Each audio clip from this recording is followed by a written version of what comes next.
Hello everyone. Today's I am discuss how to start a home-based online coaching business. Education has evolved over time.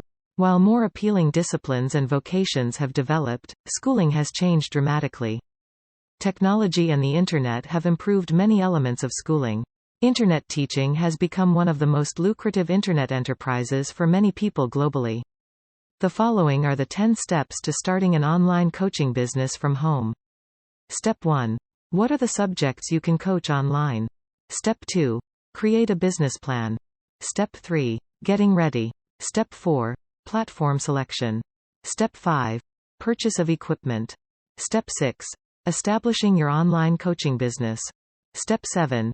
Enrollment and demo videos. Step 8. Determine the fees for online coaching services. Step 9.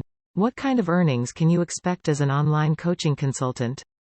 Step 10. Promote your online coaching business. More details click on the below link. And like, share and subscribe to the video. Thank you.